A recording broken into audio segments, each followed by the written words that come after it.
जय गोपी जन वल्लभा जय गिरिवरधारी जय गिरिवरधारी जय यशोदानंदन जय व्रजजनरञ्जन जय यशोदानंदन जय व्रजजनरञ्जन जय यमुना तीरवनचारि जय यमुना तीरवनचारि जय राधा माधव जय कुञ्ज बिहारी जय राधा माधव जय कुञ्ज बिहारी जय गोपी जन वल्लभा जय गिरिवरधारी जय गिरिवरधारी जय यशोदानंदन जय व्रजजनरञ्जन जय यशोदानंदन जय व्रजजनरञ्जन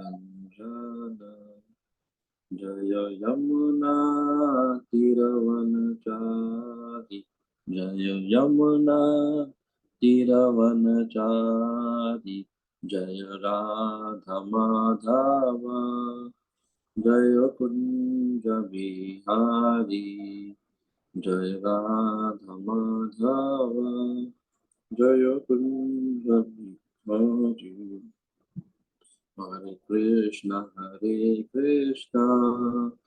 Krishna Krishna Hare Hare Hare Rama Rama Rama Hare Hare Hare Krishna Krishna Krishna Hare Hare Hare Rama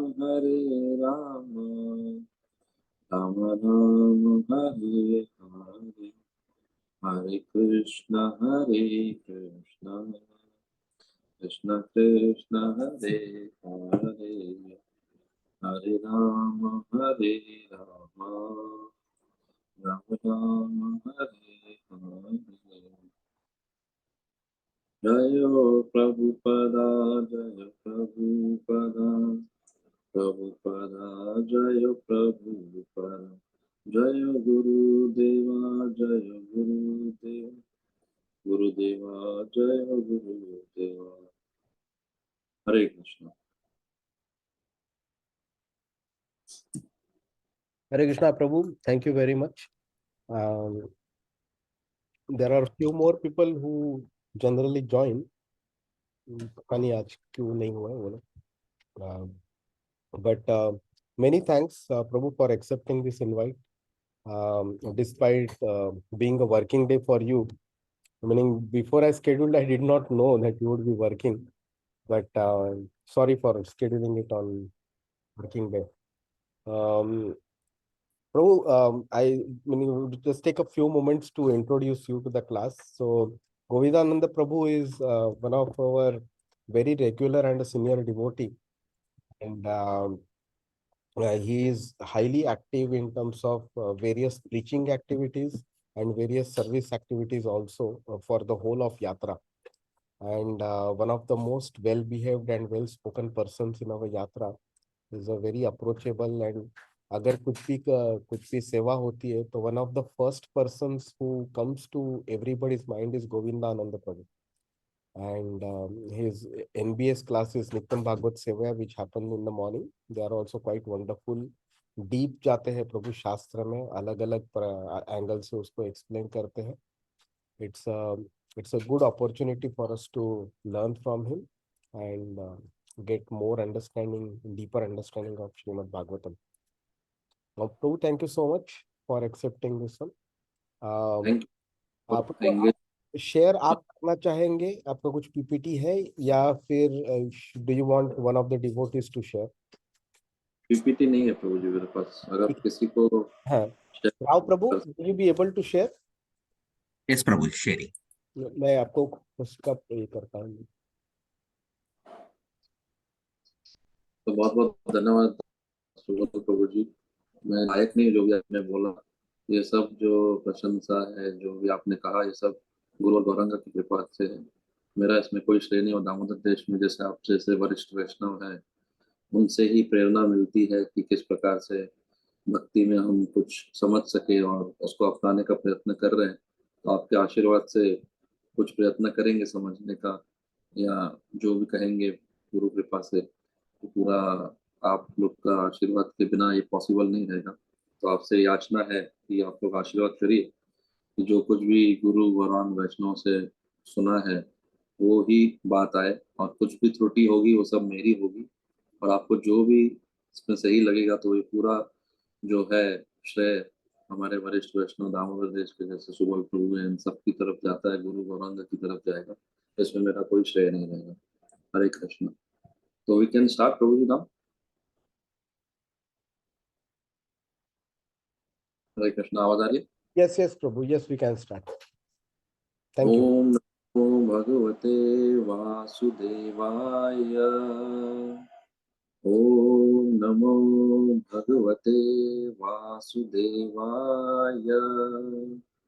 ओम नमो भगवते वासुदेवाय। नारायणं नमस्कृत्यं नरं चैव नरोत्तमं देवीं सरस्वतीं व्यासं ततो जयमुदीरये। नष्टप्रायेषु अभद्रेषु नित्यं भागवत सेवया भगवती उत्तमश्लोके भक्तिर्भवति नैष्ठकी। हरे Krishna. So probably which language should I speak? English, Hindi? Prabhu, English is preferred. And Rao Prabhu, the shlok starts with 18 today.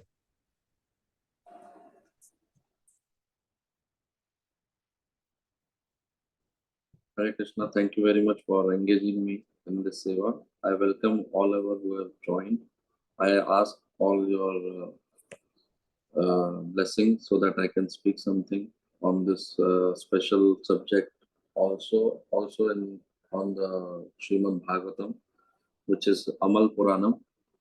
So we'll do now today. We'll read from first chapter, first canto, first chapter, verse number 18 to 23. Prabhuji, you want me to read complete all with the word-to-word meanings and Okay, everything? Prabhu, sorry, I should have told this to you before. Generally, the speaker reads the Sanskrit verse, and Okay. one of the devotees, then they read the translation and the purport. Okay. So we don't read the word by word translation. Okay. So I will only read the shloka. That's it. The shloka. Yeah, please. Thank you. Sutta vacha aho vayyam janmadhrito adhyaha sma viradhana vrityapi viloma jata dausakolyam adhim vidunati sigraham mahatatmanam abhidhana yogaha. Hare Krishna Prabhu. Shri Sut Goswami said, O God, although we are born in a mixed caste, we are still promoted in birthright simply by serving and following the great who are advanced in knowledge. Even by conversing with such great souls, one can without delay cleanse oneself of all disqualifications resulting from lower births. Purport. Sut Goswami did not take his birth in a Brahmin family.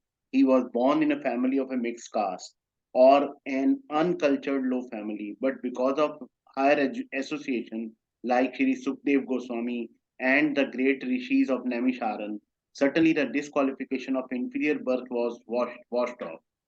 Lord Shri Chaitanya Mahaprabhu followed this principle in pursuance of the Vedic usages, and by his transcendental association, he elevated many low-born or those qualified by birth or action to the status of devotional service and established them in the position of acharyas or authorities.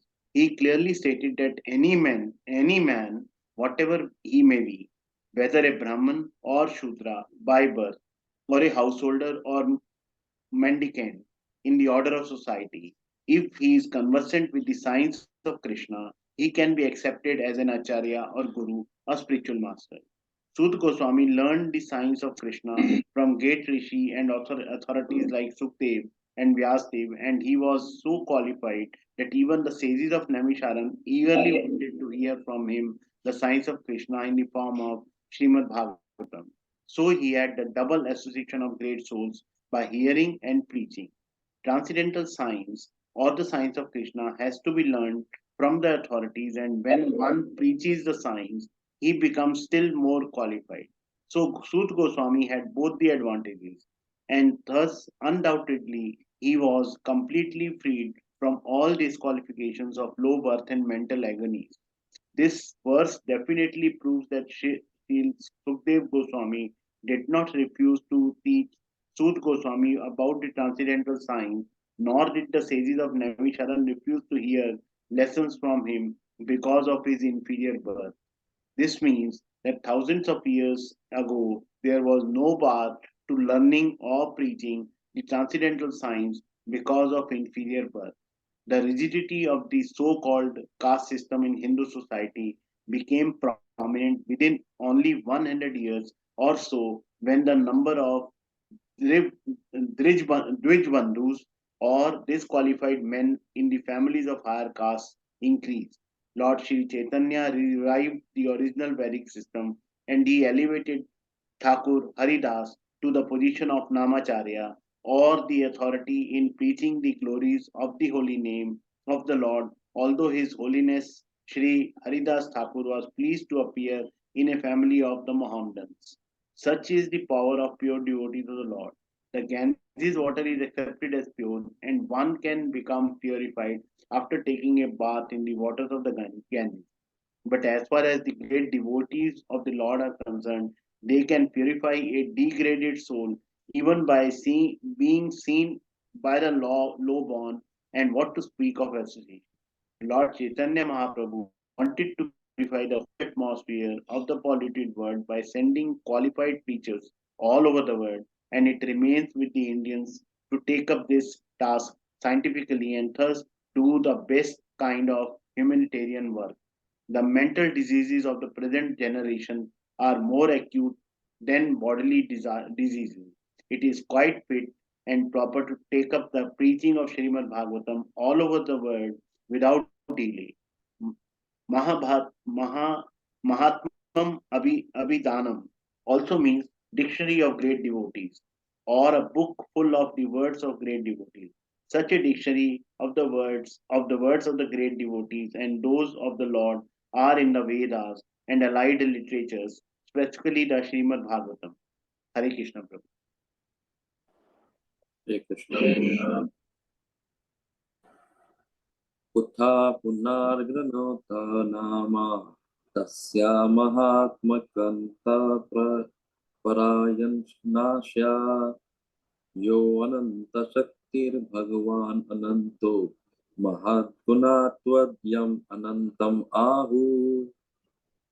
Prabhu, Prabhu Hare Krishna. Yes, Prabhu, Prabhuji. you can speak about that verse and then move on to the next verse.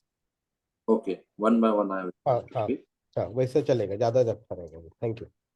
Whatever you suggest, no problem. I thought if you want to read some everything and then I have to continue speak. Whatever you suggest. We will do one at a time. Okay, Prabhuji. Umagyanate ज्ञानाञ्जनशलाकया चक्षुरुन्मिलितं येन तस्मै श्रीगुरुवे नमः. मुखं करोति वाचालं पङ्गुं लङ्घयते गिरिं यत्कृपां तं वन्दे श्रीगुरुदीनतारिणं परमानन्दं माधवं कृष्णं चैतन्यम्. Hare Krishna. I welcome everyone whoever joined late now also. So we are discussing from first Canto 18 chapter 18 verse, which is entitled Maharaj Parikshit cursed by a Brahmana boy. So here we can see now Sutta Vacha. Sutta Goswami is speaking, O God, although we are born in a mixed caste, we are still promoted in birthright simply by serving and following the great who are advanced in knowledge. Even by conversing with such great souls, one can without delay cleanse oneself of all disqualifications resulting from lower birth. So in this we can see in this verse, this is very important verse which describes the beauty of bhakti, where it says, it mentions that any caste, any creed, any, even if it is a lower born person, whoever it may be, anyone can take this process. It is not that hard and fast rule that like previously there was discrimination was there. Only Brahmana can do this activity, only Shudra can do this activity. So there was discrimination previously. But now, because of the mercy of Chaitanya Mahaprabhu and our bhakti system, this is not the rule to be implemented this area. You understand? Because there is different nationalities are there. It is not, bound by all these things like caste, creed, nationalities, countries, or you can say any, like even in the species, any species can take this process. So that is the beauty of Srimad Bhagavatam. So that is what Suta Goswami is saying initially, that, oh God, although we are born in a mixed caste, we are still promoted in the birthright simply by serving and following the great who are advanced in knowledge. So here we can understand, we can be also uh, understand this bhakti, or we can follow the principles of bhakti, but only with that one important point. This we should be understanding, by serving and following the great who are advanced in knowledge. So whenever we get an opportunity to serve this type of devotees, that is the best thing we can do, because they are the only one who can give us this knowledge, because other people can give you only information. Like like I can give you the example. If a scientist is there, scientist can give you only information which is already existing, but knowledge is the thing which is come directly from the God. So there is a difference between information and knowledge. Knowledge means to know about something which is there, but it can be only known from the realized souls. So that is real knowledge. And whatever our scientists are creating, like one small example I can give you, moon, Chandrayaan. Now it is very much famous. If you ask somebody what is about Chandra, they don't know much about Chandra, Lok, or anything. But if you see Srila Prabhupada purports, wherever you see, he will describe there is a life there. Everything is mentioned by in our Vedic knowledge. So that is why knowledge means Vedas, basically. Prabhu, can I do interactive with your permission if possible? Or we have some time limit, then we have to continue that way.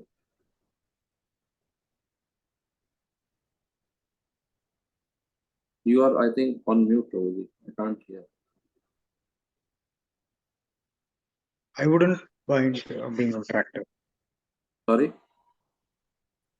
We can do Prabhuji interactive, no You issues. can interact. Yeah. So Vedas means knowledge, which I already told you.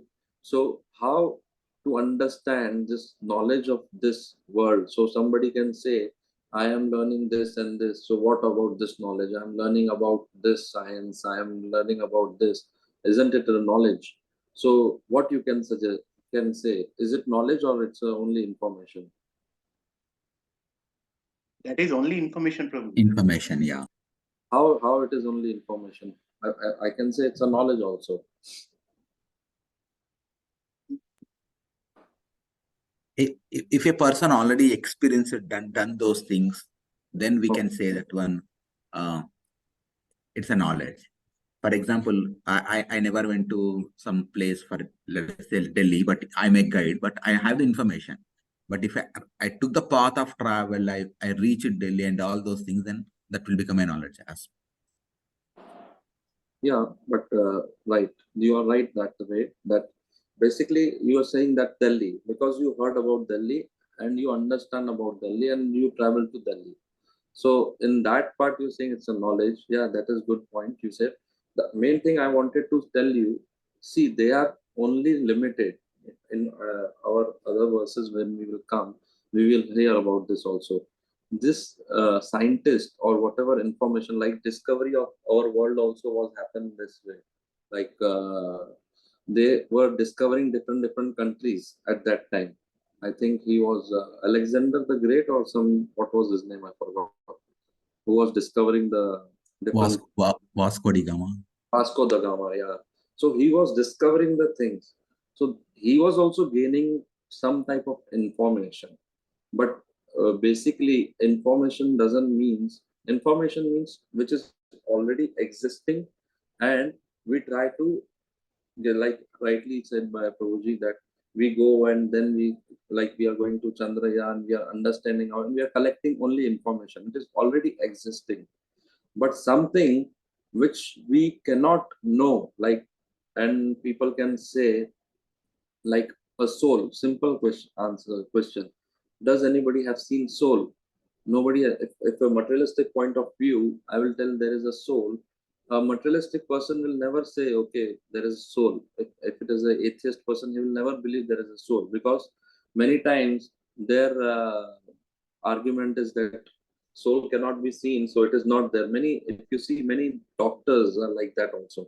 They will not say there is a soul. If there is some atoms, there will be some, functional policies and many things. They will, just do argument, and they will tell that there is no soul. So, is this the right knowledge what they are getting, or there is a soul that is right knowledge? Which is the right knowledge? The doctor which he's studying, is this the right knowledge, or the person who is telling anything, that is the right knowledge, that there is a soul? Yeah. So soul existing is a right knowledge for us. Yes. Why it is right knowledge? Because it is coming from the right source. So any knowledge coming in the, because see, many times scientists might say, oh, we found sulfur in this, just an example, in why I'm taking Chandrayaan, because it's a recent incident, so we can relate to easily. So they will say, we found this, maybe there is this, maybe, oh, it can be that. So there is no 100% assurity, but the knowledge is 100%. That will no, it will not. There will be some, Prabhupada always says in Vedic knowledge, there will be some, chronological order up and down, or there will be, but the message is the perfect message. It will not, like soul is there. Everybody knows soul is there. Somebody can say soul is like different way. Somebody will understand soul in a different way, but still the message is there. Soul is there. So same way. So that is real knowledge. And this is what Sutta Goswami is saying. Although we are born in a mixed caste, we are still promoted to in birthright simply by serving, following the great who advanced in knowledge. So here he's talking about knowledge is that knowledge which is already, who are in advanced. Advanced people only can understand this knowledge, which is self-realized soul. And that self-realized soul, who are the self-realized soul? That is, whenever we say Atma Sakshatkar, so Atma ka Sakshatkar, the soul realization, that is the self-realization.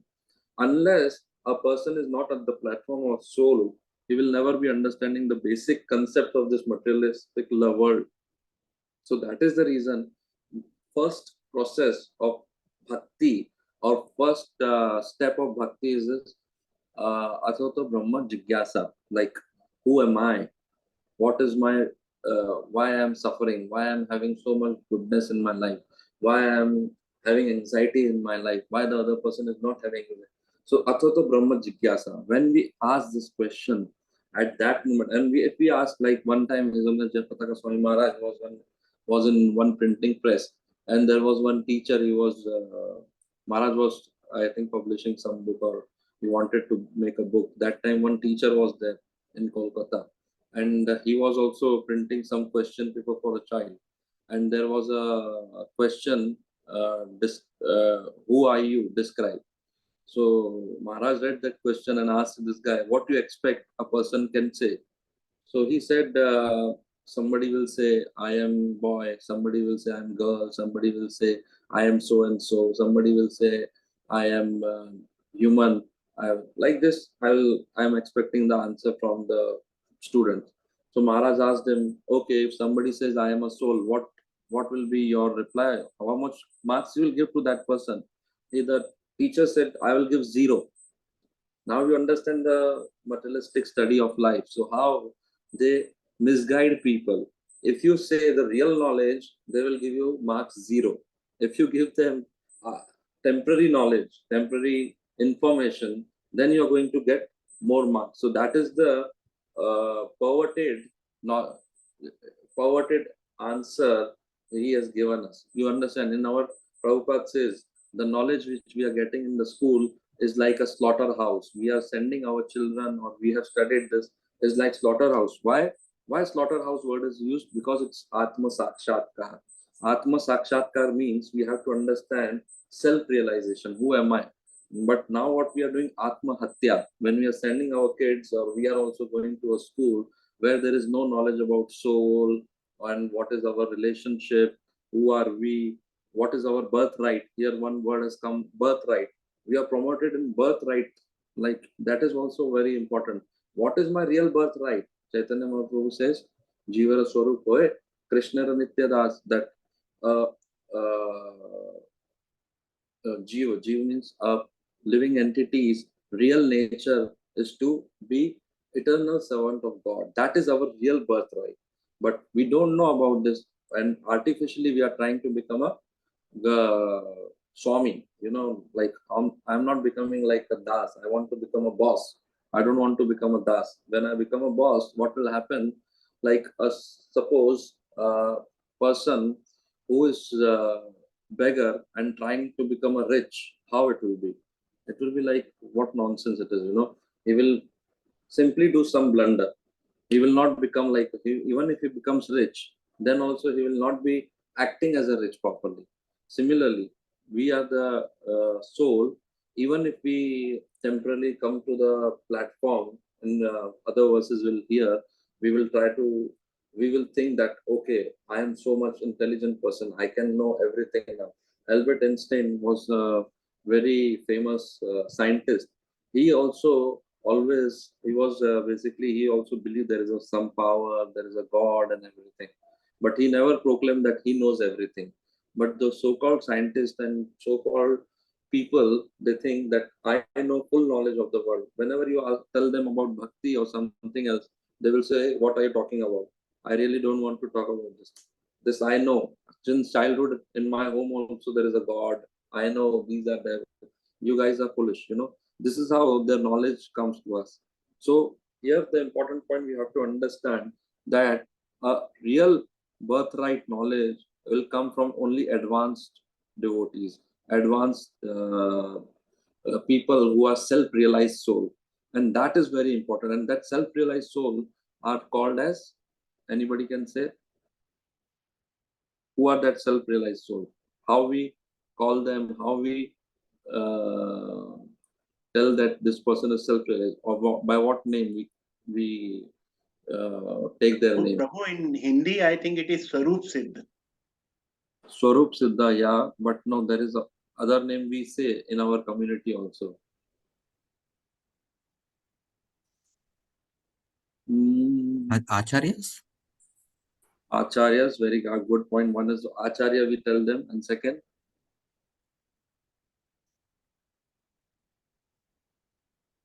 very good point. Devotees, real devotees, pure devotees of God. Yeah, pure devotees. Right? Yeah, this concept we always hear, pure devotees of the Lord. So they only can give us, impart us the right knowledge. Nobody else can give this knowledge. So this is the point, first point Srila Sutta Goswami say, regardless of any caste, creed, wherever we are, we can only be promoted, even if it is a Chandala. In the purport, there is a example of given Haridas Thakur, who was Mohammedan. He was born in a Mohammedan family. He was also promoted to the higher place. But this is where we have to understand that whenever this bhakti principle is coming, it is not like that. Prabhupada gives an example like a judge will have his son and he will become judge. They have to gain this knowledge so that he can become a judge. Similarly, whoever the living entities are there, they even don't know what is the goal of life. If I may ask in the forum, what is your goal of life? So what will be your answers?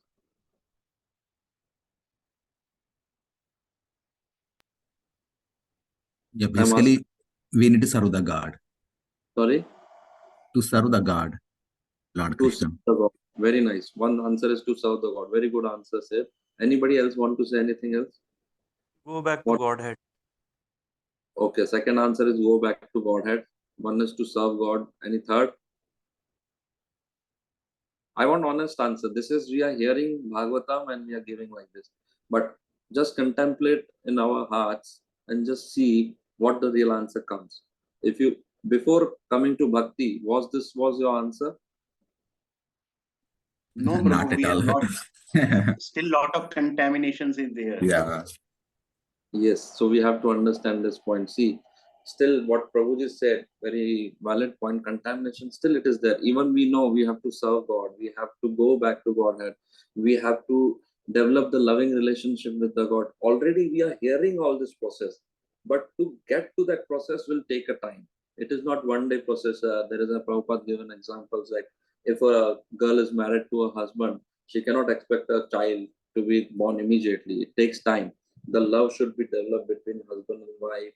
Then that love can, give a gift of a child. Similarly, this is our relation. When we are starting our bhakti, when we know the goal of life, and now you Prabhuji has already told the right answer that to serve God, to go back to Godhead. These are the valid points. But apart from this, there is one more very essential point which we have to always keep as a target, to always give pleasure to God.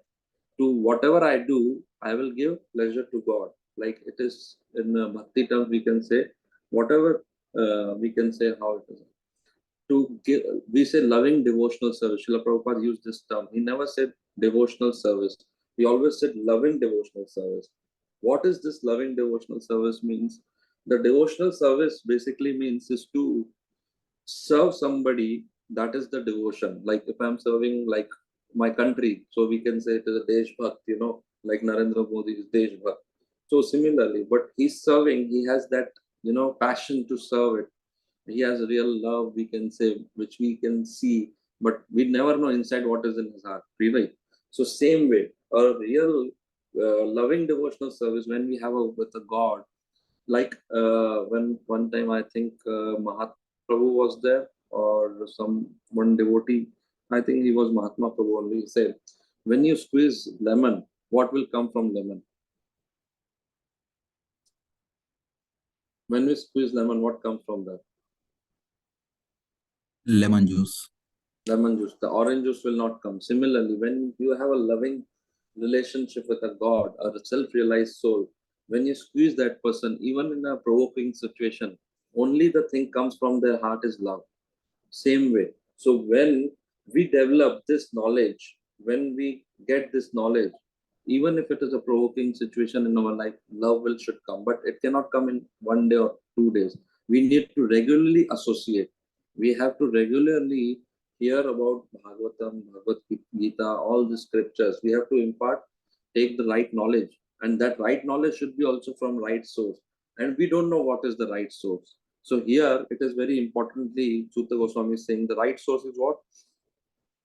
Who are advanced in knowledge. Now, second point we come to, even by conversing with such great souls, one can without delay can cleanse oneself of all disqualification resulting from lower birth.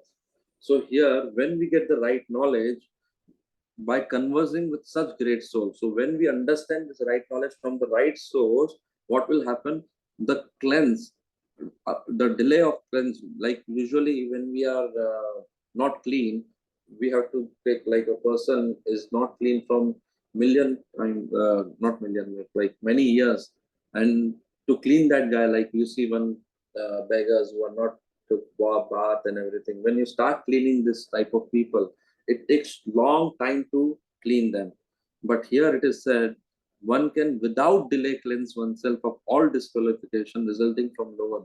The moment we understand this knowledge, we know that who am I now? I got this knowledge, and when I try to surrender that knowledge, like hearing a knowledge is like Mayapuri. You know Mayapuri. What is Mayapuri?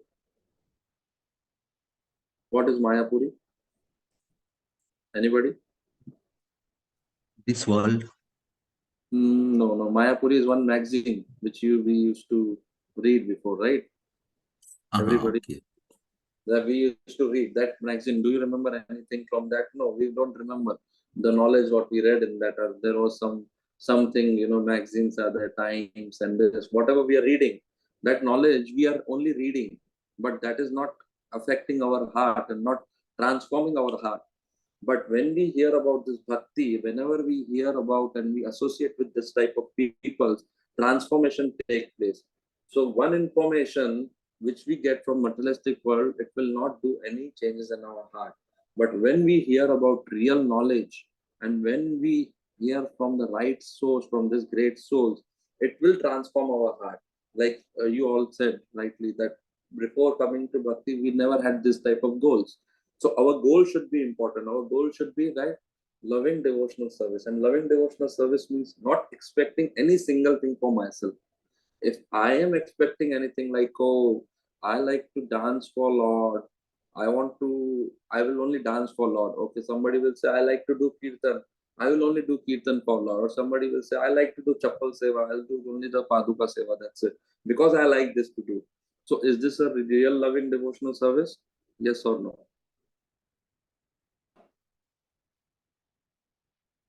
Is this No. loving devotion? Yes or Yes. no? Yeah, No. definitely that is No.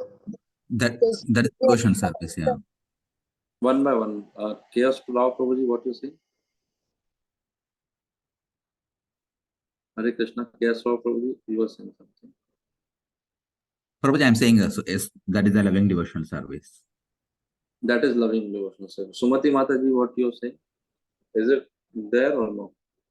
If we are doing for our pleasure, it is not devotional service. Oh, very nice. This is the very deep point, Prabhuji, Chaos Pulao Prabhuji, you said the valid point also. But in that, we have to understand very thin line it is there. Like it is a devotional service, but it is not loving devotional service. So this is the point we are missing here. When you are saying you said devotional service, right? Not loving. Or you were mentioning that loving devotional service. No, I said loving devotional service. Okay, so I will just tell you what I have learned from the acharyas. Like one example, I'll give you a simple way to understand this. If I like to eat pizza and I'll make pizza for Lord, and if I eat for myself, that will be a devotional service. But it is not a pure devotional service. Pure devotional service, loving devotional service, which means that whatever Lord likes, I will make that. Even though I don't like that thing, like Lord likes anything which I don't like, still I'll make that thing because it is likable God. So this is very thin point you have to understand. Like if I like to do kirtan because I like to do kirtan, then I will do, then it is wrong. But because Krishna likes kirtan, that's why I will do that one. That is loving devotional service. So Prabhupada gives this terms. So this knowledge, when we hear from the Lord, then we will not say, okay, today I'm attached to any one service. Suppose I like book distribution and I'm just doing book distribution. So I'll not be attached to the book distribution. Like one time I was hearing His Holiness Radhanath Swami Maharaj, he said very nice answer. One nice thing about this. Prabhuji, how much time we have? Sorry for this. I am just taking, I want to know what time I have to close it. So I have to cover more 4 shlokas also. Yeah. So Swami, generally we'll try to cover the 8 slokas. The time goes between 1 hour to 1.5 hours. Means up to between 11:30 we'll conclude. Up to the scheduled time is 10 to 11:30. Okay. So within this question answer, everything should be closed, right? Yeah, we try to. Yeah. Okay, Prabhuji. Okay, I'll try to finish 11, 15, 20 maximum because I have to rush for the work also. So 5-10 minutes, we'll see how it works. Then we'll try to do whatever. So I was at the which point? Anybody can remind me? I remember, but still I want to see. I am not making a sleep. You are giving example for the loving devotional service. Yes. So suppose if somebody is liking Kirtan or somebody is liking Paduka Seva, book to I was telling about His Holiness Radhanath Swami Maharaj, one example he was saying that what he was saying, like if a guru tells you to do this service and you are spending like 10 years to be perfect in that service, and after 10 years, Guru says, okay, leave it now. I don't want this of your service. Please do the other service. And now you are within 10 years, you are so perfect doing that service that you are like, oh, this is my favorite. I love to do that. And second instance, the Guru comes and he says, can you do this service now? I don't want this service you should do anymore. I want to shift to this service. What will be my mindset or your mindset after hearing this thing? Will you be able to continue what Guru is saying, or we will be easily accepting, or with little grudge we can take it? Okay, Guru Maharaj is saying, then I have to. But mine is that. Can you give your thoughts on that? Yeah, Prabhuji, we'll get to learn new things. So we'll go for that. Yes, Sumita Mataji is saying that we will have to learn new things, so we will go there. Anyone who can say more about this? Yeah, maybe generally at the first chance we may not be inclined to that one because we become so comfortable. So we might have some hesitation. Now I'll give you one very good example. Then you tell me, will you be able? You have given the post of president of a temple by the, and second moment he is shifting you to the place where you're not a president, where you are subordinate to a president. So will you be accepting that?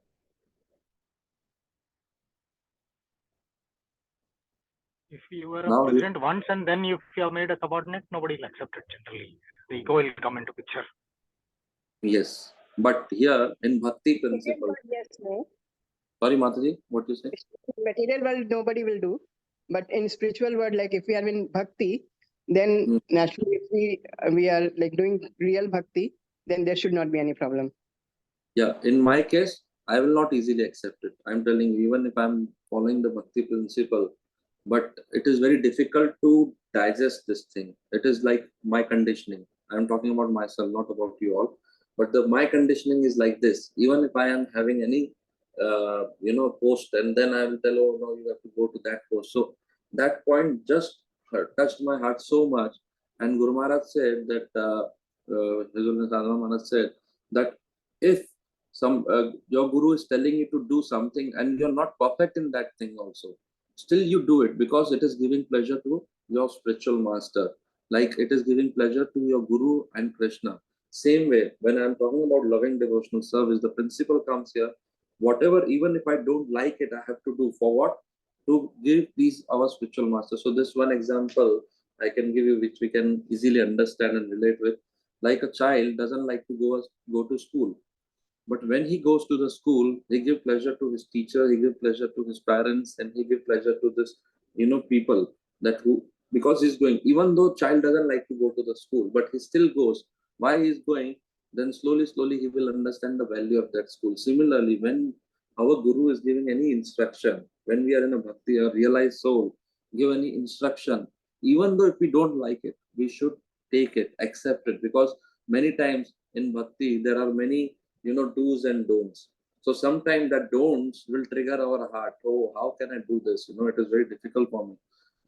They are telling to chant 16 rounds. Oh, really difficult. I cannot do. Oh, they are telling me to come every Saturday for Nityam Bhagavat Seva. I can come 1-2 Saturday or every Saturday. What I will do about Nityam Bhagavat Seva. So our mind plays such a role with us that it will try to escape from bhakti. It will try to take away us from bhakti because that is the mind real business. But if we come to this platform, when we are hearing from this realized souls, then we will understand the real knowledge of bhakti and we can attain the real perfection. So here it is said that one can without delay cleanse oneself of all disqualification resulting from lower births. When we follow the great who are advanced in knowledge and by serving and following. So when we serve this type of people, then only we will understand this knowledge. So we'll head to the second shloka now, because there are many things in this one shloka, because I don't feel that I am doing justice to it, but somehow because of time constraint, I have to finish this. So I'll try to do as much as I can do. So verse number 19. I hope this 18 is clear with everybody. So we'll just go to 19. Yes, Prabhu. So 19 will read. Kutha punar grannato nama tasya mahatatma kanta parayanasyaha yonanta shaktir bhagavanananto mahadgunatvad yam anantam ahu. Anyone Hare can Krishna, read? Prabhuji. Yes, Prabhuji. Hare Krishna. Translation. And what to speak of those who are under the direction of the great devotees, chanting the holy name of the unlimited, who has unlimited potency. The personality of Godhead, unlimited in potency and transcendental by attributes, is called Ananta, unlimited. Purport.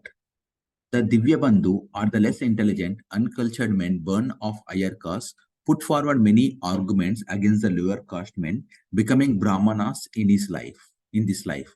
They argue that birth in family of Sudras or less than Sudras is made possible by one's previous sinful acts, and that one therefore has to complete the terms of disadvantage due to lower birth.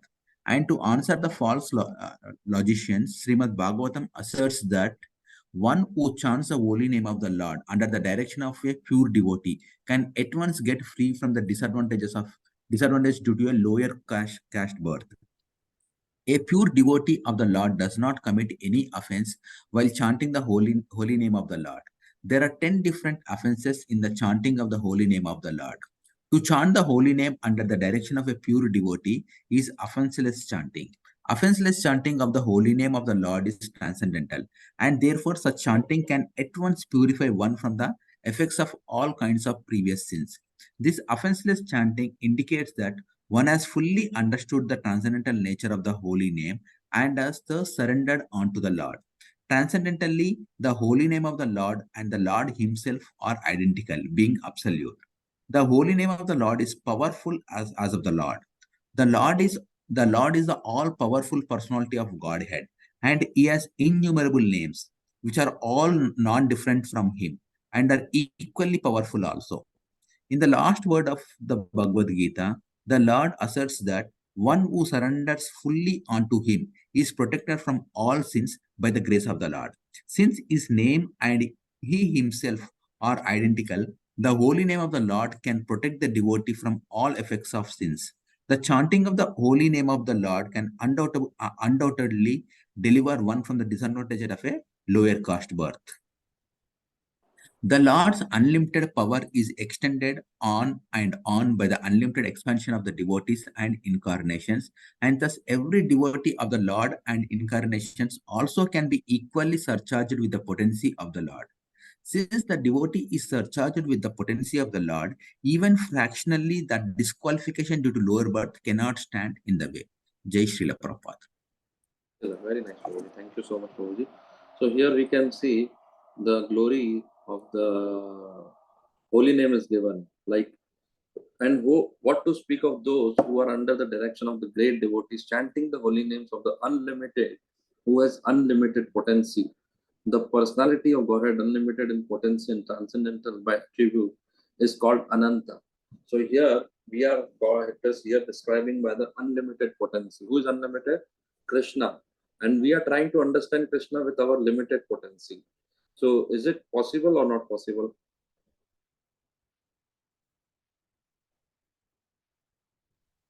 We are trying to understand. Not very, Actually very difficult here. Very difficult, right? But with the mercy of advanced devotee, pure, who are pure in knowledge, they have right knowledge. With their knowledge, we can understand this unlimited. That is Achintya Bheda Bheda. Achintya means which we cannot understand with our logics, which, like an example Prabhupada gives, like a cow dung, like a stool of any animal is not pure, but cow dung is a pure. So this Achintya thing we cannot understand with our this tiny knowledge.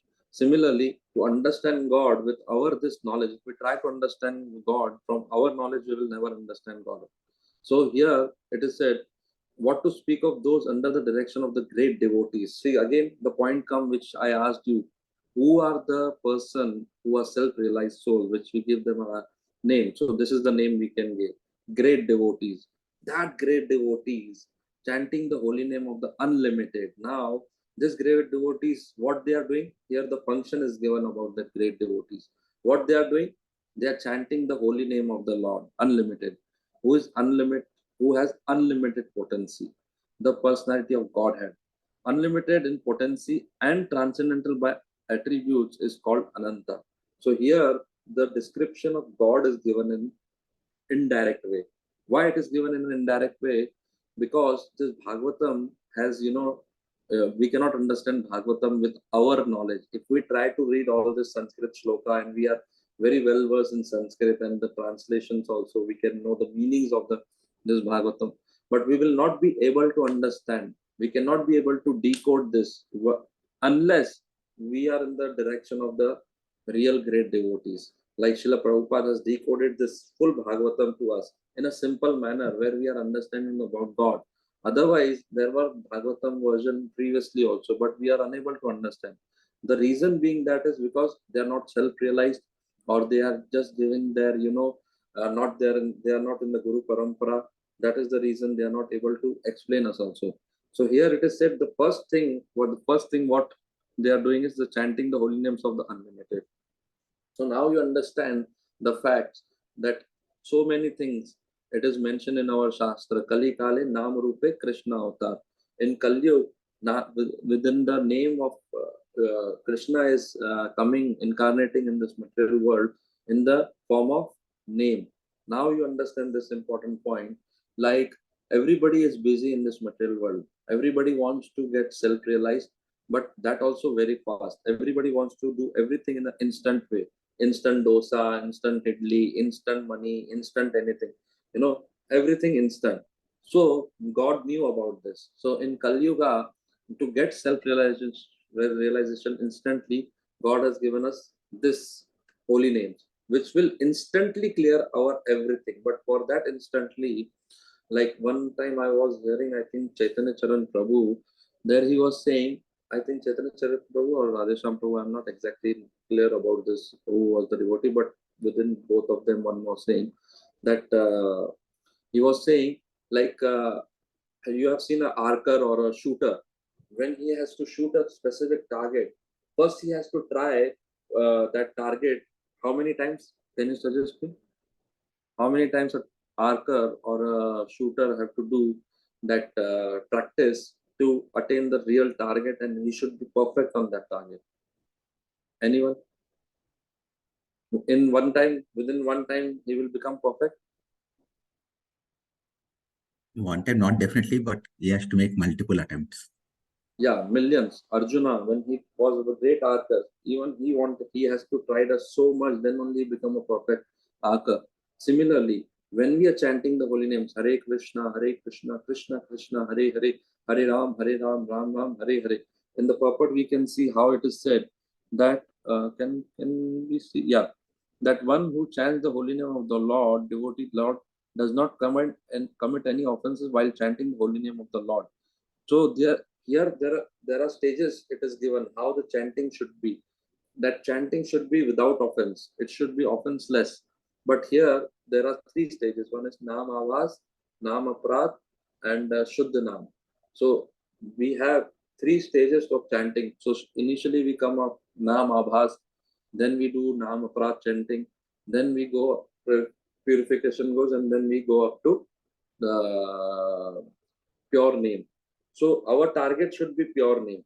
That should be our real target when we chanting the holy names of the Lord. That is the reason it is mentioned here that archer, when he's trying. Firstly, he will do many. Firstly, Nam Abhas means he is not known how to do the like Nam Abhas. Anyone know what is Nam Abhas? Anyone can say?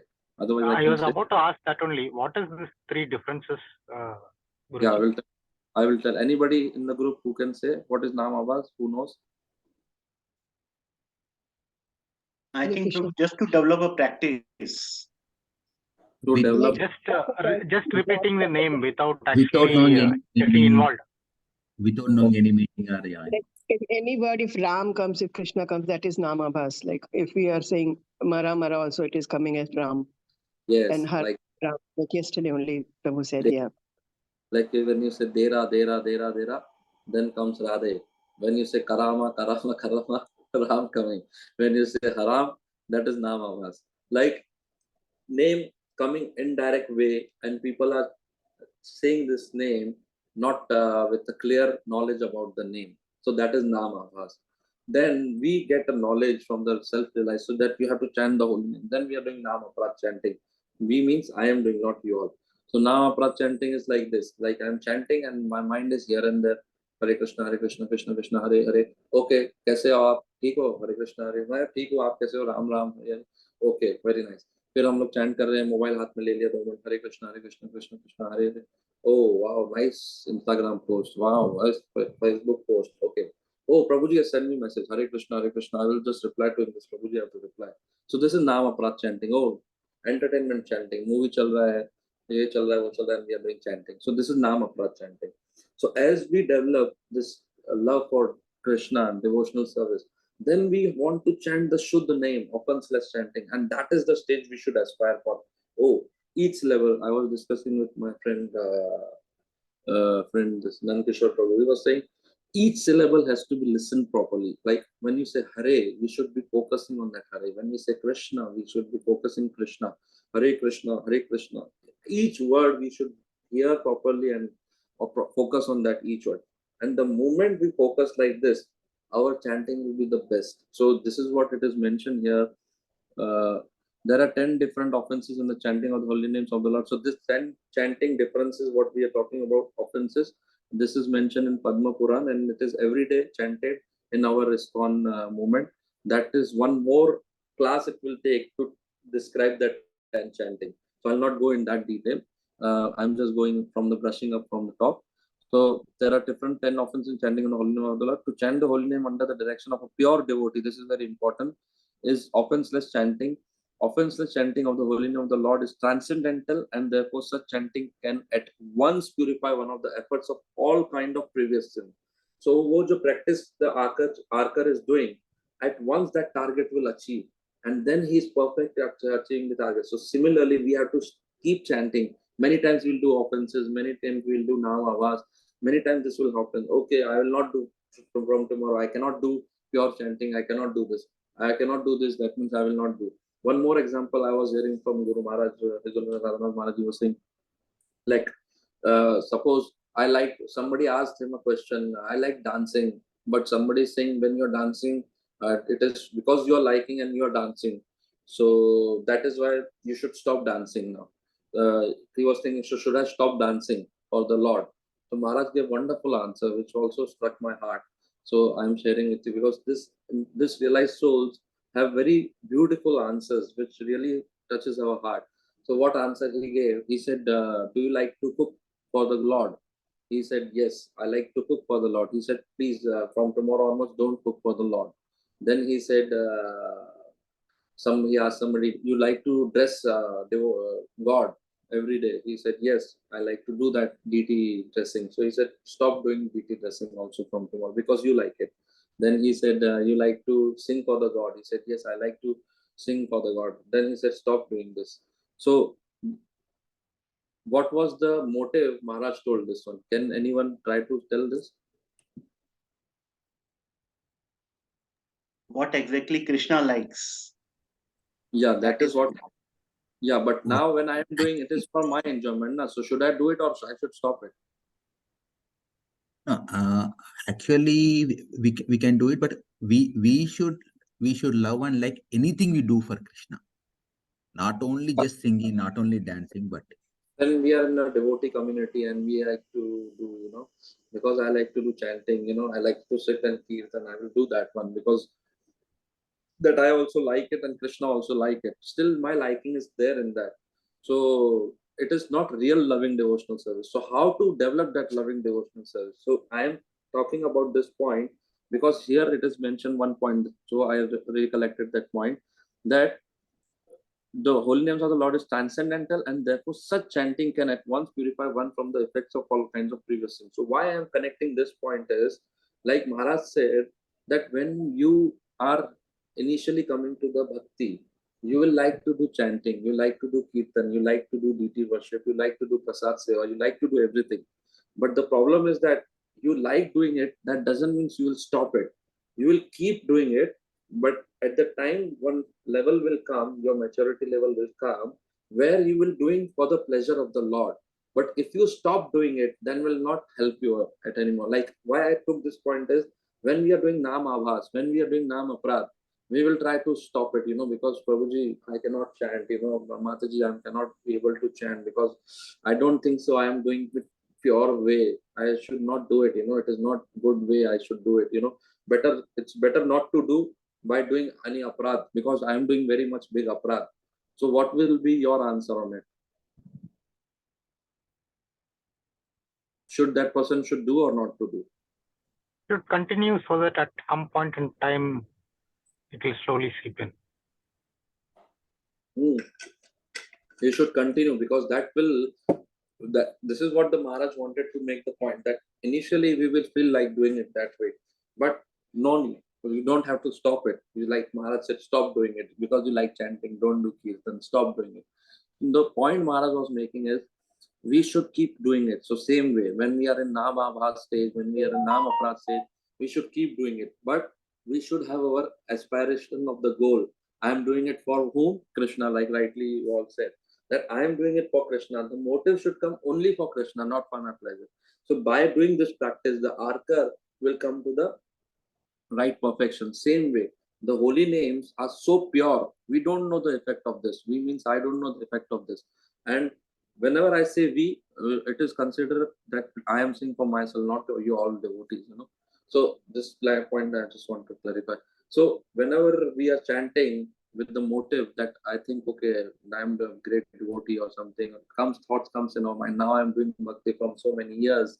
This is very nice. No, the the goal, the aspiration should be I am doing for the Krishna. And one, so it is very clearly mentioned that can at once purify one from the effects of kinds of all previous sins. When the offensive chanting indicates that one has fully understood the transcendent nature of the holy name and thus surrender unto the Lord.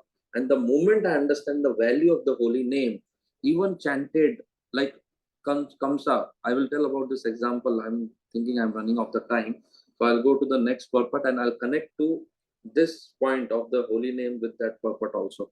With the Kamsa, the point you have to remember Kamsa, then I will tell you how it is. So now the point, we'll go to next shloka.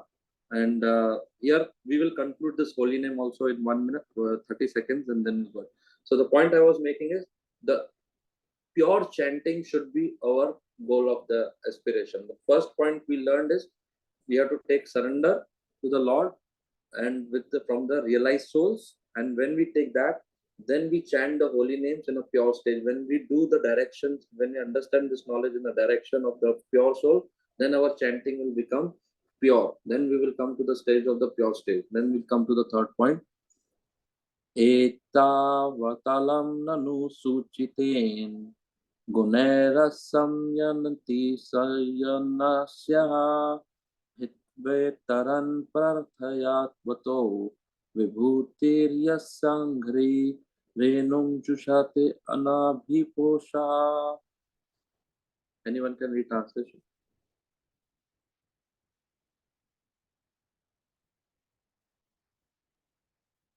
Hare Krishna, Prabhuji. It is now ascertained that He, the personality of Godhead, is unlimited, and there is none equal to Him. Consequently, no one can speak of Him adequately. Great demigods cannot obtain the favor of the goddess of fortune even by prayers. But this very goddess renders service unto the Lord, although He is unwilling to have such service. Sorry, Prabhuji, somebody else can read it. It's very small. Oh. Thank you so much. Hare Krishna. Sure, Mataji. Hare Krishna. Purport. The personality of Godhead or the Parameshwara Parabrahman, according to the Shrutis, has nothing to do. He has no equal, nor does anyone excel him. He has unlimited potencies, and his every action is carried out systematically in his natural and perfect ways. Thus, the Supreme Personality of Godhead is full in himself, and he has nothing to accept from anyone else, including the great demigods like Brahma. Others ask for the favor of the goddess of fortune, and despite such prayer, she declines to award such favors. But still she renders service unto the Supreme Personality of Godhead, although he has nothing to accept from her. The personality of Godhead in his Garbhodaksha Sai Vishnu feature begets Brahma, the first created person in the material world, from his navel lotus stem and not in the womb of the goddess of fortune, who is eternally engaged in his service. These are some of the instances of his complete independence and perfection. That he has nothing to do does not mean that he is impersonal. He is transcendentally so full of inconceivable potencies that simply by his willing, everything is done without physical or personal endeavor. He is called therefore Yogeshwara, or the Lord of all mystic powers. Jai Srila Prabhupada. Thank you, Prabhuji. So here we can see when we are chanting the holy names. So now we are chanting the holy names, but we don't know that potency of the holy name. So what is there? It is described about that unlimited form. That who is that? That God we are talking about. So here it is said unlimited, and there is no one is equal to him. Because see, when we are chanting the holy name, many times you have heard about this. This point I have maybe you have heard or no, I don't remember know about it, but I'll tell you. ये मत कहो खुदा से मेरी मुश्किलें बड़ी है, ये कह दो मुश्किलें से मेरा खुदा बड़ा है. So whenever we have this means, like whenever we have troubles in our life, so we should not say our troubles are so big, nothing can be done. We should say, what? My God is so big that troubles are nothing in front of him. So ये मत कहो खुदा से मेरी मुश्किलें बड़ी है, ये कह दो मुश्किलें से मेरा खुदा बड़ा है. So yeah, this is in Urdu. I am saying because I heard in Urdu. So in Hindi we can say, and in English I am trying to say. So the point I am trying to make it here is that the small things, small problems doesn't is very small for the unlimited God. It is not big thing. We think as a big, like a small child when she goes to a school and the math sum comes 2 minus 3. So she will get bewildered. Oh, this problem has come. It is not possible. I heard always learn 2 minus 4, 3 minus 2. But today I'm seeing 2 minus 3. It's very difficult, and child will start crying. You know, and when the child start crying, they will say, "Oh no, it is very difficult. I will fail. I don't know." The reason behind that it is because the lack of real knowledge. So now the knowledge of that God is coming to us. Similarly, when we are understanding bhakti, it is very difficult to understand God, and we might discontinue this process also because we are unable to do, like a child of maths who is not able to, because since starting that training has been given. So similarly, we have many knowledge of different gods. You know, we think sometimes this is supreme, that is supreme. We consider everybody as a god. So here it is really giving the discrimination who is real God, and their great demigods cannot obtain the favor of that goddess of fortune even by prayers. So now here it is mentioned that that God is served by Lakshmi is serving that God, and demigods try to pray to get the mercy of that God, but it is not easily given by that Lakshmi Mataji or God himself. So here the point is how we can understand. So now I'm chanting the holy names, but I don't know that I am chanting Krishna, Krishna, Krishna, but I really don't know what Krishna is. We have heard about Krishna. What is Krishna? Who is Krishna? What is the meaning of Krishna in Sanskrit? Most attractive. Sorry, most? Attractive. Yeah, all attractive, basically, Krishna. But now when we say all attractive, and all attractive, what attributes comes in it? He is all powerful. He is having all knowledge. He is having all famous. Those are the six Aishwaryas.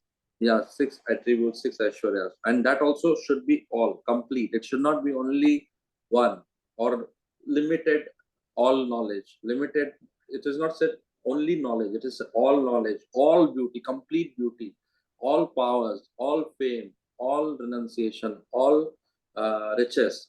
All these things he should have in complete. That makes him a god. That, suppose one person is very rich and is not good looking, will that attract you? It will not attract you. And one person is very rich and very beautiful, very handsome, and very powerful also, and very beautiful also. So we will get attracted. Similarly, this is what the aspect of the God it is said, and how his potency. He works like anything. He is mystic Yogeshwara, he said. Why is Yogeshwara? Because it is said in the Shastras, with his eyes he can eat. Like when we offer bhoga to the Lord, somebody say, oh, I am offering, God is not eating. But with his eyes he can see, because God can have this process. With his ears he can eat. With his legs he can see. Whatever we want he can do. He is the great magician. So here it is said, he's a Yogeshwara. And like people like who are envious to the God, they will never understand about God. They will never able to perceive this knowledge also. So I was telling you about Kamsa. Even though he was having knowledge of God, he was knowing everything, but still he was worshipping Lord Shiva, everything he knows. Still he was not able to do. So I was telling you about the example of Kamsa. Like when I said we have to aspire for what? We have to aspire for the pure name. Whereas Kamsa was not chanting the pure name, but still he was remembering Krishna. He was thinking about Krishna, but not in a favorable manner. He was doing it in an unfavorable manner. So how we understand this?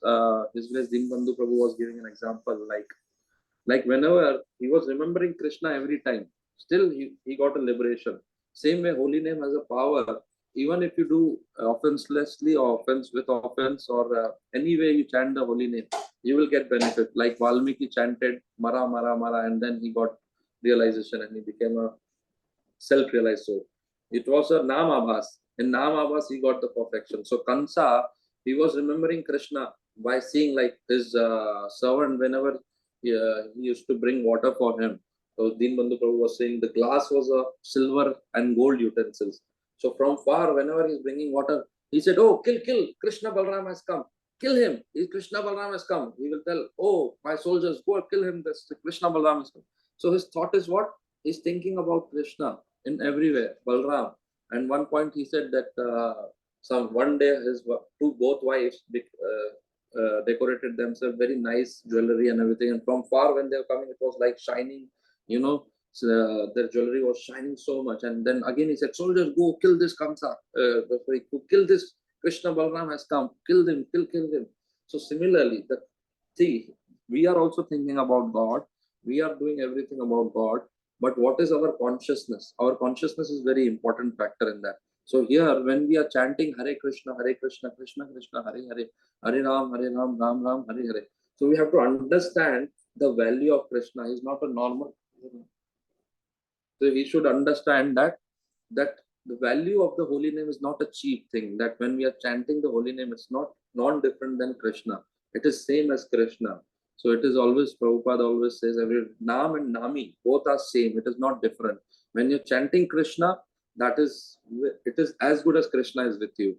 So one time His Holiness Kadam Karan Maharaj was saying, so that is very touchy point. It hurt. It was touched my heart also. It was like he said, whenever it is there, like, see this one, what we say. He was saying, His Holiness Kadam Kanan Maharaj, that whenever I was sick, Krishna was with me. Whenever I was in train, Krishna was with me. When I was having headache, Krishna was with me. Whenever I was eating, Krishna was with me. Whenever I was going for tours, Krishna was with me. Like this, he gave many examples and he said, Krishna is with me. How he was saying like this? Tell me, anybody wants to say?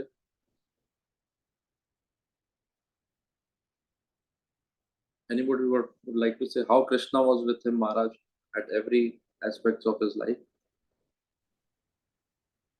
Maybe in every form he is able to see Krishna. Like that, but I will tell you very simple, because time is very running out of me, so I don't have that much. Now I have to rush very fast, like Shatabdi Express, I have to fast, I have to go.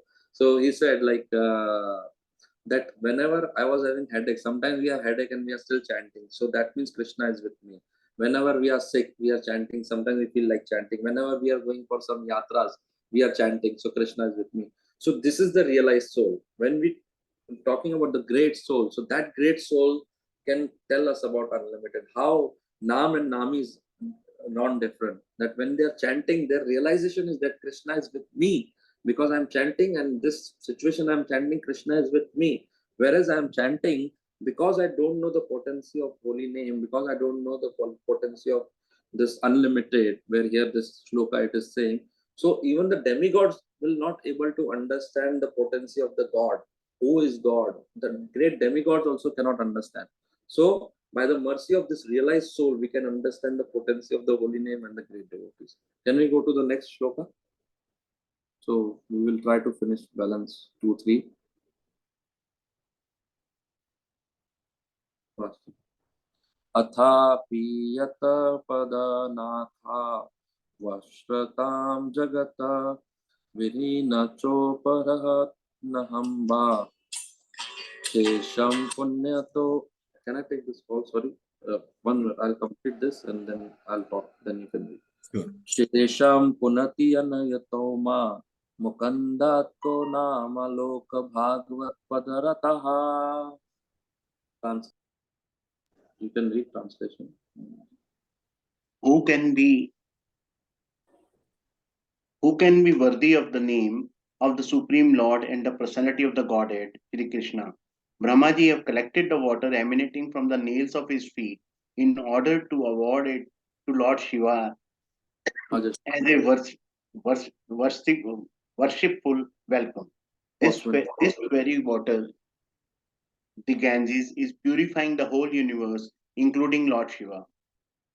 The conception of many gods in the Vedic literatures by the ignorant is completely wrong. The Lord is one without a second, but he expands himself in many ways, and this is confirmed in the Vedas. Such expansions of the Lord are limitless, but some of them are the living entities. The living entities are not as powerful as the Lord plenary expansions, and therefore there are different types of expansions. Lord Brahma is generally one of the living entities, and Lord Shiva is the medium between the Lord and the living entity. In other words, even demigods like Lord Brahma and Lord Shiva, who are the chief amongst all demigods, are never equal to or greater than Lord Vishnu, the supreme personality of the Godhead.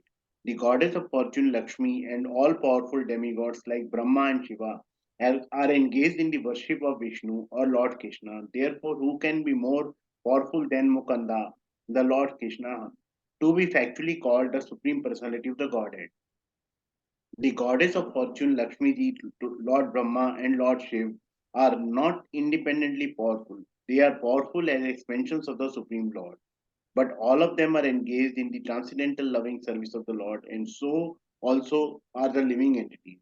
There are 4 sects of worshipful devotees of the Lord, and the chief amongst them are the Brahma Sampradaya, Rudra Sampradaya, and Shri Sampradaya, descending directly from the Lord Brahma, Lord Shiva, and the Goddess of Fortune, Lakshmi, respectively. Besides the above mentioned 3 Sampradayas, there is Kumar Sampradaya, descending from the son of Kumara. All of the 4 original Sampradayas are still scrupulously engaged in the transcendental service of the Lord up to date. And they all declare that Lord Krishna Mukunda is the supreme personality of the Godhead, and no other personality is equal to him or greater than him. Hare Krishna. Nice. So who can be worthy of the name of the Supreme Lord but the personality of God is Sri Krishna? Brahmaji collected the water emanating from the nails of his feet in order to award it to Lord Shiva as worshipful welcome. This very water, the Ganga, is purifying the whole universe, including Lord Shiva. So now here we say how the Ganga is coming from the nail of the Lord, and Brahmaji collected this and given to Lord Shiva, and Lord Shiva is taking this Gangaji on his head. And we can understand, so now last sloka we understood that demigods even cannot understand God. Now here we can see that demigods also getting power from whom? Lord Krishna. And how it is only by the example of Ganga. Whenever we say हम गंगा में नहाने जा रहे हैं, पाप धोने जा रहे हैं. So to take bath in Gange, it is purifying our sins and everything. But you can imagine when we are surrendering to Krishna, who is the supreme personality of Godhead, even the Lord Shiva and Brahmaji is also taking this water to purify themselves of this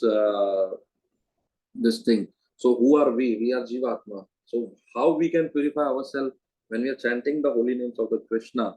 And how do we understand that Krishna is only the real person? Personality of Godhead. We can say Allah is Supreme Personality of Godhead. So how we can say Krishna is Supreme Personality of Godhead? So here it is mentioned the conception of many gods in the Vedic literature by the ignorant is completely wrong. So everybody has their own thinking. With that own thinking, they have made one self-made God. Prabhupada gave example. Now everywhere you will see a God. In every lane, tomorrow somebody will come and become God. But God cannot come in. It should be with the Vedic literature. It should be, Guru, Sadhu, and Shastra. By three references, we can understand God. So here, Guru, Sadhu is our realized souls, which are great devotees, and Shastra is this Vedic knowledge. Where this Veda knowledge is coming from? It is coming from four sampradayas. It is mentioned that Sri Sampradaya, Rudra Sampradaya, Brahma Sampradaya, and our Lakshmi Sampradaya. This four sampradaya confirms that Krishna is Supreme Personality of Godhead. And when we follow this Shastra, Guru, and Sadhu, then only we will get conviction of Krishna. Otherwise, we will try to understand this, we'll never understand. How Ganga is purifying us? We say Ganga is purifying us. We will take bath anywhere, it will be purifying. But why Ganga is purifying? Because it is emanating from the Lord's nails and it's going from the Brahma has collected that water and given to Shiva. And Shiva is from his hand, it's coming, his head, it's coming to this material world. And then only it is purifying us because it is connected to this great devotees. It is mentioned these are the great devotees. They are also in loving service. What it is mentioned this point. They are powerful as expansion, Supreme, and all them are engaged in transcendental loving service. See, again, Srila Prabhupada is using this point. Transcendental loving devotional service. And when they are engaged in this devotional service, that is purifying everyone. So these are the realized souls. They are Mahajan, Brahma, Shiva, they are Mahajan, 12 of Mahajan. So this Mahajans are giving us the knowledge. Well, Lord Shiva is chanting whose name? Sankarshana, Ram's, his name, chanting the name of Lord. From their example, we can understand that these names are so potent, so powerful. And we have to develop that love and taste for that holy name. And Brahma is also always, you have seen, he's chanting the names of the Lord, Hare Krishna. Brahma kahe chaturmukhe Krishna, Krishna, Hare Hare. So this, many things we can understand from the Shastra. So this, like this Sampradaya also gives Shastra reference. So when we just say, so we cannot only say, it should be from Shastra. So from Shastra, we understand this four Sampradaya also give this knowledge. I'm not giving any justice. I feel that in this sloka because it's a too vast, purports, too vast, this knowledge. I myself not feeling that I'm giving a proper, description, what I'm trying to see whatever best I can do in a short time. But I don't feel, if you want, you can repeat more again this thing with other speaker next week, same topics, because this is very important. This is our foundation. If it is a so strong foundation, then our building will always be, intact nicely, and we'll develop that faith and love for Krishna. But I am not doing any justice on this, so I have to rush to the other shloka. So here we understand with this translation, who can be worthy of the name of the Supreme Lord but the person of Sri Krishna. Brahmaji collected this water, he given to Shiva, who are in the loving devotional service, and they are purifying the whole universe, including Lord Shiva.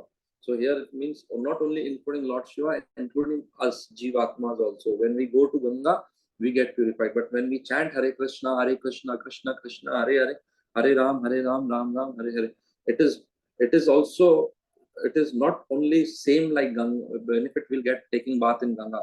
It is more purifying that when we chant the holy name of the God, it is more purifying because we are connecting to the Supreme Personality. That Ganga, when touches to the nails of the Lord, get purified. When we chant this Nam and Nami, when we connect with this Nami, then we will also get completely purified.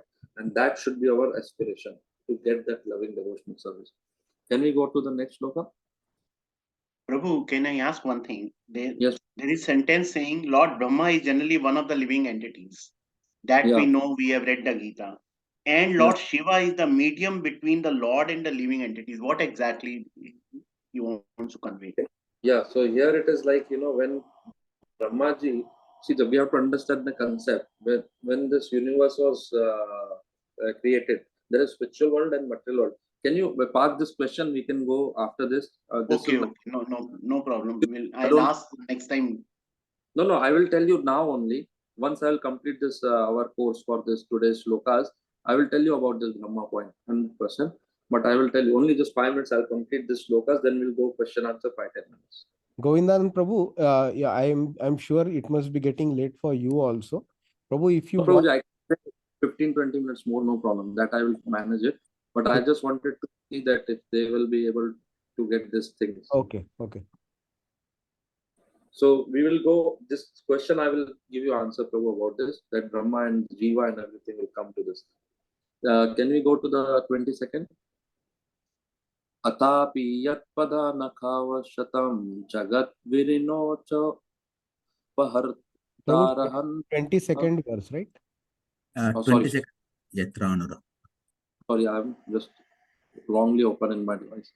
Yatranur katha saha seva dhira vyapo deha dishu sangam udham vrajanti tat parama hamsayam mantayam yasmin ahim supasmaha swadharma. Anyone can read? Self. If you want, I can read also. Self-control. I can read. No. Okay, read, no problem. Hare Krishna. Self-controlled persons who are attached to the Supreme Lord Sri Krishna can all of a sudden give up the world of material attachment, including the gross body and subtle mind, and go away to attain the highest perfection of the renounced order of life, by which non-violence and renunciation are consequential. Purport. Only the self-control can gradually be attached to the Supreme Personality of Godhead. Self-control means not indulging in sense enjoyment more than is necessary. And those who are not self-controlled are given over to sense enjoyment. Dry philosophical speculation is a subtle sense enjoyment of the mind. Sense enjoyment leads to one to the path of darkness. Those who are self-controlled can make progress on the path of liberation from the conditional life of material existence. The Vedas therefore enjoin that one should not go on the path of darkness, but should make a progressive march towards the path of light or liberation. Self-control is actually achieved not by artificially stopping the senses from material enjoyment, but by becoming factually attached to the Supreme Lord by engaging one's unalloyed senses in the transcendental service of the Lord. The senses cannot be forcibly curbed, but they can be given proper engagement. Purified senses, therefore, are always engaged in the transcendental service of the Lord. This perfectional stage of sense engagement is called Bhakti Yoga. So, those who are attached to the means of Bhakti Yoga are factually self-controlled and can all of a sudden give up their homely or bodily attachment for the service of the Lord. This is called Paramahamsa stage. Hamsas or swans accept only milk out of mixture of milk and water. Similarly, those who accept the service of the Lord instead of Maya's service are called Paramahamsas. They are naturally qualified with all the good attributes such as pridelessness, freedom from vanity, non-violence, tolerance, simplicity, respectability, worship, devotion, and sincerity. All these godly qualities exist in the devotee of the Lord spontaneously. Such Paramahamsas who are completely given up the service of the Lord, given up to the service of the Lord, are very rare. They are very rare even amongst the liberated souls. Real non-violence means freedom from envy. In this world, everyone is envious of his fellow being. But perfect Paramahamsas, being completely given up to the service of the Lord, is perfectly non-envious. He loves every living being in relation with the Supreme Lord. Real renunciation means perfect dependence on God. Every living being is dependent on someone else because he is so made. Actually, everyone is dependent on the mercy of the Supreme Lord. But when one forgets his relation with the Lord, he becomes dependent on the conditions of material nature. Renunciation means renouncing one's dependence on the conditions of material nature and thus becoming completely dependent on the mercy of the Lord. Real independence means complete faith in the mercy of the Lord without dependence on the conditions of matter. The Paramahamsa stage is the highest perfectional stage in Bhakti Yoga, the process of devotional service to the Supreme Lord. Jai Srila Prabhupada. Prabhu, can I suggest something? We can, the next sloka you can do with other speaker, because it's this also is very vast topic. Sure, Prabhu. Subal Prabhu? Yeah, Prabhu. Yes, we can do it. No problem. No problem. In 23rd, 22 also, if you find, we can do it in the next week. No problem, Prabhu. yeah, because I don't feel that this is, I will give justice. I'll do something on 22, little, I'll just do it, but you can start from 22, Prabhu. Because Whatever, Prabhu. However you are comfortable, no problem. I am comfortable to complete 22, but still I will do it little, but you can tell others to No do problem. 20. Because, Prabhuji, this is very deep topics. Yeah, I feel that. No problem. No problem. Yes. Sure. Thank you. Thank you, Prabhu. Sorry, Prabhu. So here it is mentioned, self-controlled persons who are attached to Supreme Lord Sri Krishna can all of a sudden give up the world of material attachment, including the gross body and subtle mind, and go away to attain the highest perfection of renounced of life, by which non-violence and renunciation are consequential. So here it is mentioned of Paramhamsa stage. That Paramhamsa stage is that like a person who is coming to devotional service, and when he gets the real taste of devotional, and when is convinced that Krishna is only my ultimate dependence. Like Mare Krishna Rakhe Ke, Rakhe Krishna Mare Ke. If somebody wants to kill somebody, and Krishna wants to protect that person, nobody can kill that person. And if Krishna wants to kill somebody, anyone in the world wants to save that person, nobody can do that thing. So main point is here is to understand that dependence of our complete dependence should be on the Lord. And when we do complete dependence on the Lord, then only we have that Paramhamsa stage. Like this, all sannyasis, they leave everything and go to this service of Lord. How they do? Because they have complete realized that only God is my shelter. Apart from Krishna, nobody else is my shelter. So one can say that we are doing services to the Lord, and this we have so many things to. So Prabhupada gave one good example of a salt. He said, even if you're living in this material body, like our basic necessity we should fulfill, like a salt. Like when you are having a food and salt, if it is not there, that food has no taste. And if we have more salt in that, it will just spoil the taste of the food. Similarly, our daily living should be like this way. It should be like salt. Like what is necessary and not too much and not less also. Like one example I'll give, sleeping. If I'm sleeping too much and if I'm not sleeping also too much is bad for my health, which will affect my bhakti. So same way, whatever we do in our this devotional service, when we are doing devotional service, we will do everything as required by this body, because this body is also needed to be function. Why? We take care of this body is a service to the God, and it should be function in such a way that it should be working properly. So that's the reason we have to take care of this body.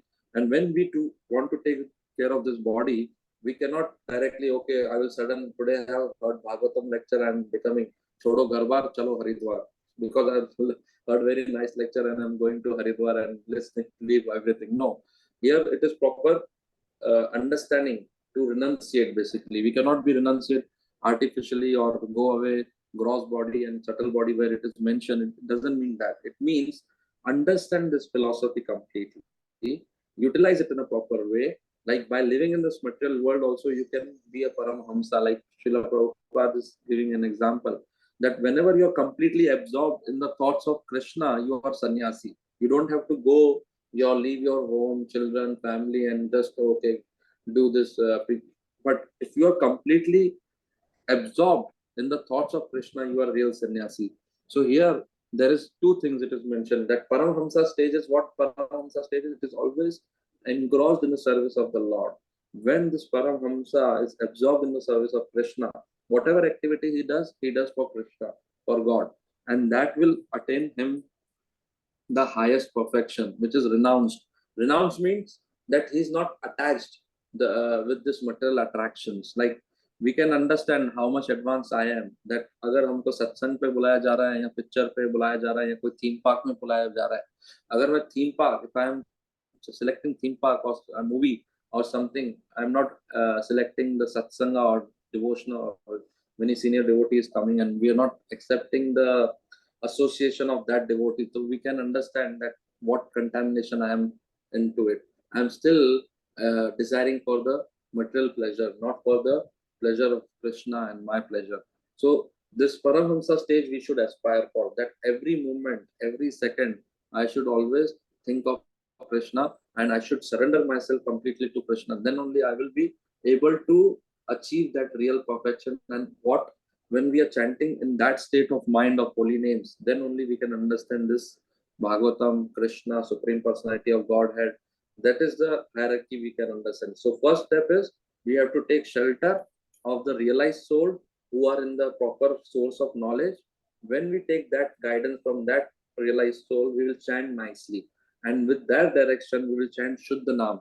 And when we chant this Shuddha Nam, this renunciation all automatically develops in our heart. And then we will be easily cross this material ocean without any difficulties. Otherwise, it is very difficult to cross this material ocean. Because Srila Prabhupada gave an example that one old man was dying on deathbed, and he was on the around 80 years, and one king and one his daughter came. So to whom he saw first? He saw the daughter first, and he was attracted to the daughter. So same way, even if we have any desire of this material enjoyment, at the time of death, we will remember that things and we will just screw our whole devotional life. So it is important to develop our loving relationship by hearing from the right source, taking shelter of a realized soul. And when we take shelter of realized soul, we will understand God, and then we will develop attachment to God. And when we develop attachment to God, automatically we will get detached to the material world. So the attachment to the God is very important. How we can attach to the God? By Shravanam, Smaranam, Kirtanam, Vishnu Smaranam, Padasevanam, Archanam, Vandanam, Dasyam, Sakyam, Atmanevam. Like this, we can develop this attachment to the Lord. So when we engage in this Navvida Bhakti, as described by Maharaj, automatically renunciation will happen, and we will develop these qualities which is mentioned in this purport, that person is not envy and he is very good to everyone. What was the point? He is purified, and then self-control. He will be self-control. For this, many things that is mentioned in the purport, it will completely, you can see in his behavior. Automatically, it will develop. Why? Because he understood the potency of the holy name. He understood the value of association of devotees. He understood how to take shelter in the Lord's service, and with that thing, he will have that pure loving devotional service for the Lord, and that should be our goal, which we can achieve. Hare Krishna. Srila Prabhupada ki jai, Srimad Bhagavatam ki jai, aap sabhi bhakto ki jai. Thank you very much, Prabhuji, for giving me opportunity to serve you. I am so sorry I am unable to give proper understanding of the shloka because of my very less knowledge, but it is very deep subject matter. Many other senior devotees can come and explain in more simpler way. Maybe I have confused everybody by saying all this. Hare Krishna. Please forgive me for my all shortcomings. Hare Krishna. Hare Krishna, Prabhu. Thank you so much. We feel sorry that you had a lot to talk about, but unfortunately, time is also not sufficient. And but still, you covered too many topics, too many points you spoke about. Many thanks for that.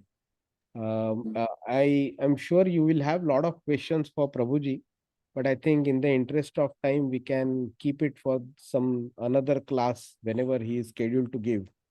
And We can cover one, two questions, which is one Brahmaji he said if you want, and the other last question if you want to. yeah, fine. Up to you as you feel convenient, Prabhu. Yeah. Next time, if you want, we can sit other session also, and within next month we will try which date is suitable. I will inform. Yeah, Whenever Sushil Prabhu's question was there, right? No, K.S. Rao Prabhuji, I think, asked that Brahma question. I asked, but no problem, Prabhu. I'll try to read it and then try to understand. No, I will tell that one. Then we can take second question. So your question was that Brahma. Can you repeat again if you don't mind? Just a minute.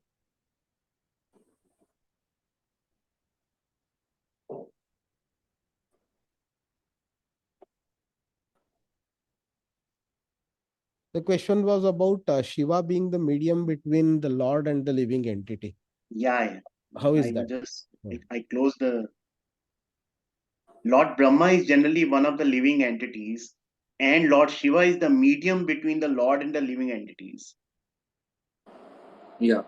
So Lord Brahma is a living entity. Why is living entity? That is okay. That we know because Yes, yeah. What? But how Shiva, because there is one concept that Shiva also got birth from Brahma. Yeah, so like there is material world and there is spiritual world. So in spiritual world, there is Brahma, Shiva is not, Shiva is there. There is Sada Shiva is there. Here it is Shankar in the spiritual world. So Brahma, Vishnu, Mahesh, we say Mahesh is that one coming in this material world.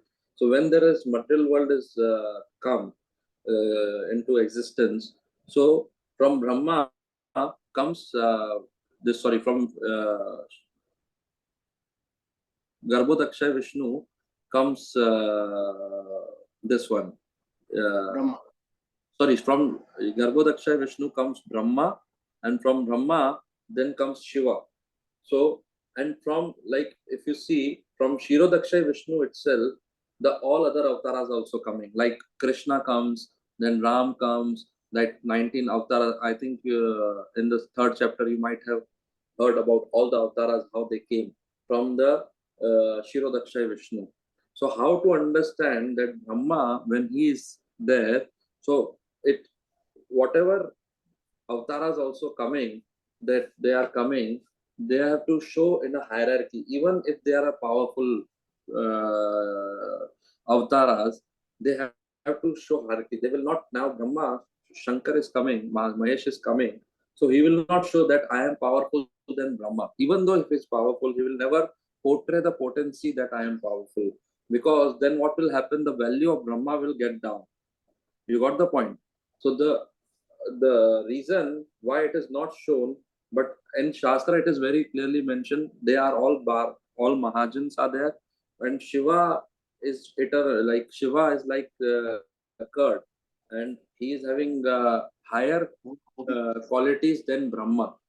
That percentage is, I think, Brahma is having around 55 percentage and Shiva is having 58%. I don't have exact numbers, but Brahma is having less percentage than Shiva, even though Shiva is coming from Brahma.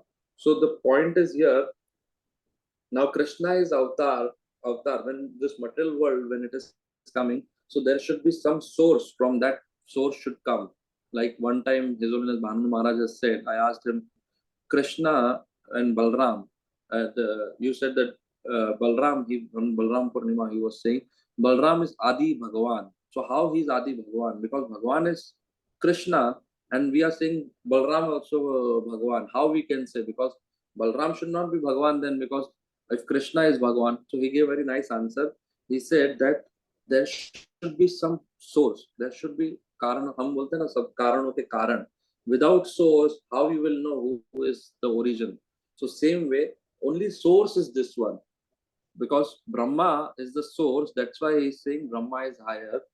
But actually Shiva is higher. You understood the point? Or it is confusing to you? No, it's okay. Is it clear, Rohit? So it is Yeah. just should be there. So only for this Brahma is only a post. If you see, you can also become Brahma in future if you want to. You have to develop that quality. You will become Brahma, and then you will be regarded as bigger than anyone. So this is only a post. The point here, it is mentioned, it is Jivatma, and the Jivatma can be perfected in future if he is following in the direction of the loving devotional service, and he can become higher than Jivatma, which is, we are in three states: Nitya Baddha, or Nitya Sadhana Siddha, and Nitya Siddha. So now we are now me I am in Nitya Baddha stage, and then it is Nitya Sadhaka, and when we do Sadhaka, then we become Nitya Siddha. And this Nitya Siddha, we can become, everyone we can become, but we need that Sadhaka in the process, then we become at that post. So Brahma, when this material creation is happening, Brahma takes the role because he was the first living entity. Then from other living entities is coming from there. Because this hierarchy, when they are coming in this, we cannot surpass. Even Krishna, when he comes, he never surpassed. Okay, no, I will not come in hierarchy. I can come anywhere from somewhere like this. He never came. He came from Mata Yashoda. So he's Avatari. So we can say, oh, he's Avatari. That means Brahma is supreme and Krishna is not supreme. So this is how we can understand. So this decoding we understand from Bhagavatam, that how Brahma is Jivatma and Shiva is coming after him, still Shiva is powerful. Same way, this is Achintya Bheda Bhed Tattva, which we cannot understand from our this logic. It requires proper decoding from Shastra, then only we can understand how Shiva is powerful than Brahma. Is it clear, Prabhuji? Yeah. Thank you. Any other question somebody was having? Last question. No problem. Nothing at mind, Prabhuji. Thank you very much. Thank you, Prabhuji. Sorry for Thank you so much. not serving you nicely or properly. You were really apt in everything.